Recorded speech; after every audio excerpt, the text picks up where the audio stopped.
زمونږ د دې فوج دا مشر چې دی نو ماشاءالله حافظ قرآن دی. وقتی یو آیات وي انما جزاء الذین د دې دغه په باره کې دا کوم کسان چې تللي دي د خپل د لیډر د آزادولو لپاره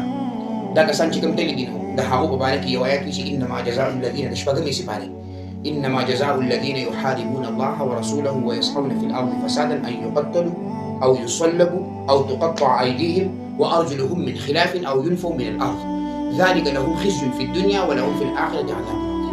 دا آیات یې ویلي دا مطلب دی چې لکه بس پلنډو دی چې کوم کسان تا ته فساد جوړوي او د الله او د الله د رسول مخالفت کوي او جنګ کوي د الله او د الله د رسول سره نو د دونه دو قتل کا او دوی چې کوم دی نو لکه په دار باندې کا د دوی لاسونه کټ کا د دوی خپې کټ ویلي په خبره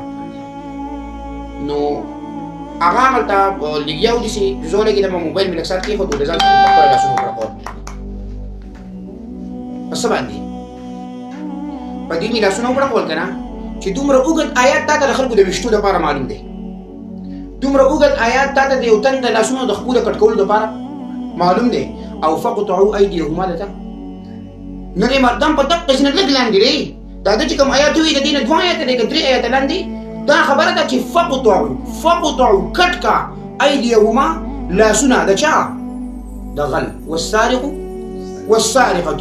د بلاس بیا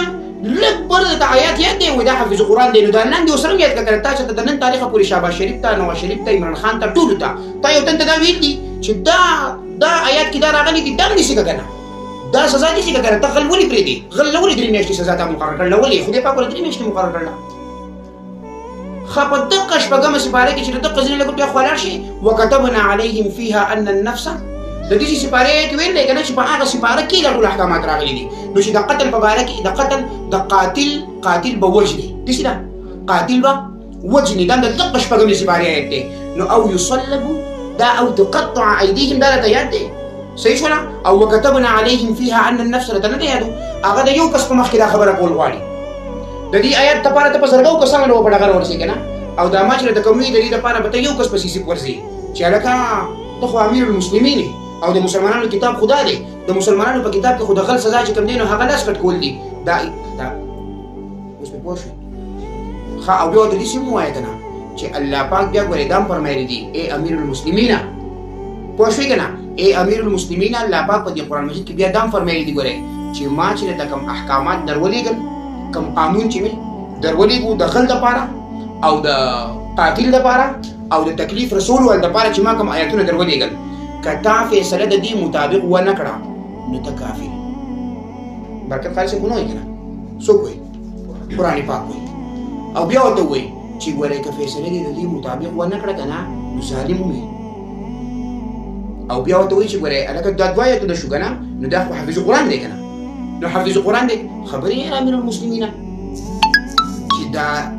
چې د دې مطابق دې فیصله ونه کړه نو فاسق وي هلکه نو د کمې نه به ځان وباسي ته دا ولې نه وایي حضرت صاحب چې په دې کې د قوم فایده ده غل دې 3 میاشتې هلته کېنولی قاتل دې 15 کاله کېنولی د دې قوم روټۍ پرې خوري سهار ولا چیرې دې قوم ورکوې ماسپښین ولا چیرې دې قوم ورکوې ماسخوتن ولا د ماسپښین ولا روټۍ د دې قوم ورکوې ماسخوتن ولا روټۍ د دې قوم ورکوې بجلي ولا د دې قوم خرج کړې او په هغو کې له پاسه محافظ نور پولیسان هم د حفاظت لپاره په هغه جیل کې که نه هغو له تنخوا د قوم ورکوې او دا ولې څه وجه ده قوم دین تبا برباد کو د قرآن پرېښودل خو دي دا که نه چې قرآن تعلیمات پرېږدي که نه قاري صاحب قسم په دقې ته ګمراهي وایي دقې ته غضب وایي دقې ته عذابونه وایي خو مونږ